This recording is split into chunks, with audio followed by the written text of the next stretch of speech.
go ahead and stand if that's okay. It makes it a lot easier on me. I did have a PowerPoint, but we have no projector, so I'm going to project as best as I can. So luckily, a long time ago, I learned that you can never count on a projector, so I did bring my PowerPoint, and I'll have it available to me so I won't sit up here and look like I don't know what I'm talking about. So just to give you some background, I'm the battalion chief in the 1st Battalion on B shift, 2 battalions in the city. Myself and my counterpart, Battalion Chief Scott Wilson, is here tonight also. We work closely together on fires, especially vegetation fires, because they tend to pull a lot more resources to the incident than structure fires do. So we definitely have to collaborate with each other. We also collaborate a great deal with our neighboring agencies, CAL FIRE, San Bernardino County Fire Department, Corona, Norco. All those agencies really come into play when we have bigger fires. So, speaking of fires, obviously 3 fires in the last couple of weeks, really all in a very short time frame. And myself and my counterpart, we actually caught 2 of the 3 while we were on duty. I was the incident commander for the first one, which we call the River 1. And then Chief Wilson was the incident commander for what we're calling the River 2, which was closer to Anzaneros. River 1 was about 64 acres. It's a bigger fire for the city of Riverside. In context, in California, especially for CAL FIRE, that wouldn't be anything real big, but for us it is. We don't normally do that.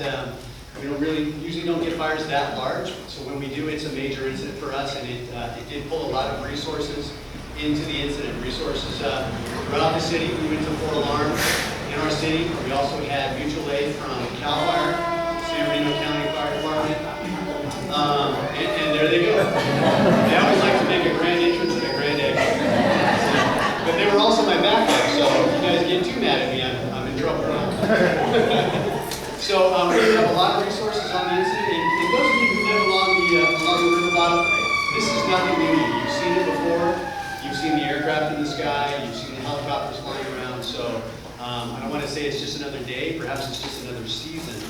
I wanted to say that February was unusual for having fires like this, but when I thought back, I realized no, not at all. We've had some pretty decent fires in February in Riverside, especially in your neighborhood.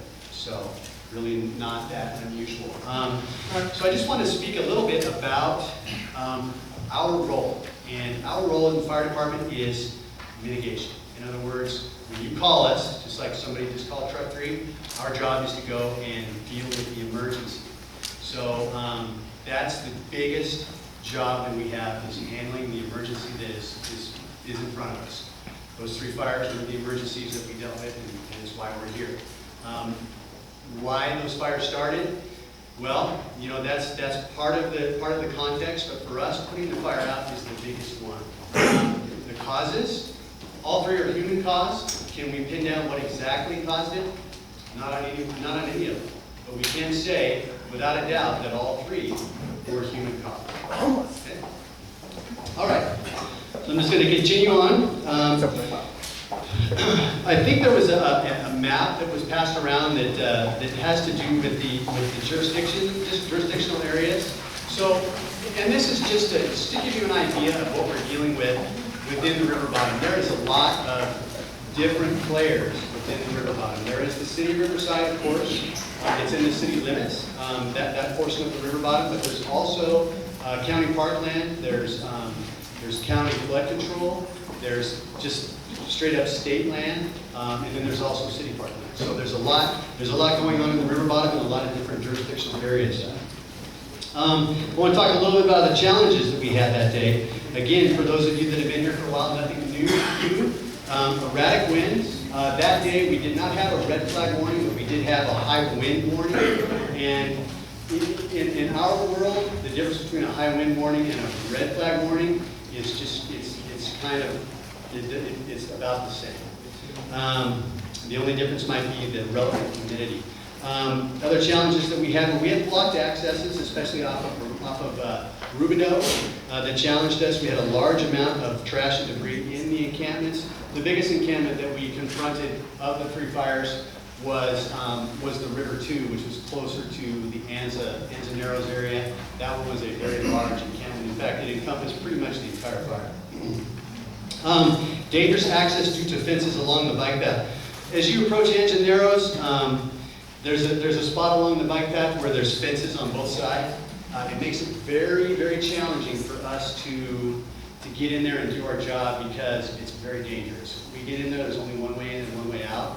When we get a lot of resources in there, if things don't go the way that we anticipate, then it can be very dangerous. So we tend to, in that little piece of land, we tend to go directly to what we call structure protection, and we let the fire burn to where we think we can get to it. In this case, there's an opening right there, and that was where the fire was, so we did engage immediately, and the fire was much more erratic than I think I expected, and it grew to what it was. Okay, our goal for all fires in the city is to keep them under an acre. 90% of the time we're successful at doing that. Obviously, on the River One, we were not. The challenges that we had that day, again, we already talked about high wind. The location of the fire, especially in the river bottom, especially in that area, is always challenging. Access is difficult. And it was made it hard for us. Firefighter safety is always at the top of my agenda.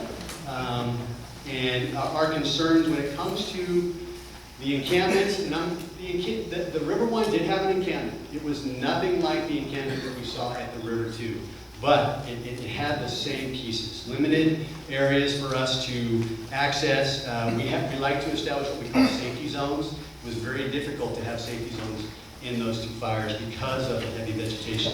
There was a large amount of discarded trash, which basically, essentially creates toxic smoke for us.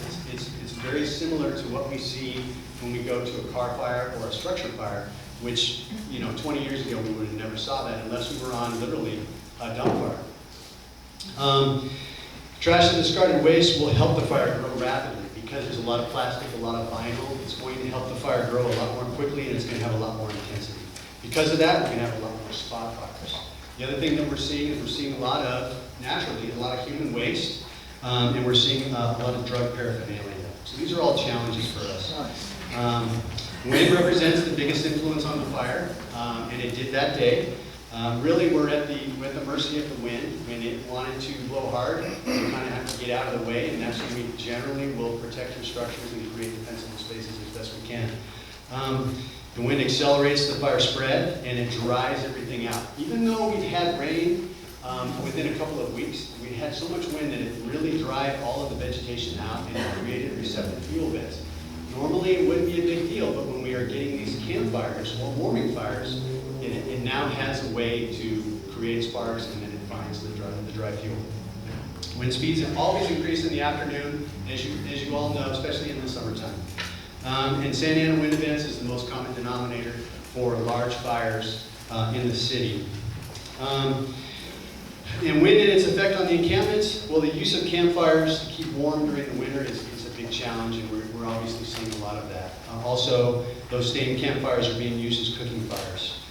Campfires pose a great risk of escaping during wind events, and the fires are not as easily detected because when the wind is blowing, the smoke tends to lay down. So it's not as easily detected. And it, of course, has a greater risk of casting embers, especially when it's around palm trees. And we know there's a few of those in the river bottom. Our strategic objectives, as I've spoken about, is firefighter safety. And then from there, it becomes you. And in the river bottom, it becomes, naturally, whoever is in the river bottom. So the homeless becomes a very big priority for us. So we work hard to evacuate them. Typically what we will do in Santa Ana days is we'll get Riverside Police Department with their helicopter. They'll go up and they'll make announcements about the wind. We do the same thing with flooding. And when we get large fires, we'll get Air One up and they will do that same thing for us.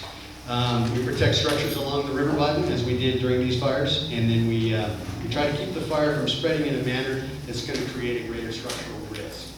It's fairly predictable in the river bottom. Most of the fires that we've had have gone in certain directions based on the wind. I have a map in the back if you want to look at it that has fires dating back all the way to the 90s. We'll show you all the fires that we've had down there. I have the very unpopular role of timekeeper. So just about 2 more minutes and then we need to move on. Okay. Mutual aid is a big piece I already talked about, so I won't go into that anymore. There was a question about assistance by hire, and this is an important one. People were asking, okay, how much did we spend on the fires? Well, honestly, we didn't spend anything other than was already budgeted by the fire department. It's what we call soft money. The money was already there. It was already budgeted for. So there was no money that came out. There was hand crews that were utilized on the second fire where we could get a bill. We have not gotten a bill yet, and that's pretty typical with CAL FIRE because Aruba Valley is so close. They know what we're dealing with. We work together with each other, and I honestly do not anticipate a bill coming. If we do get one, it'll be about $600.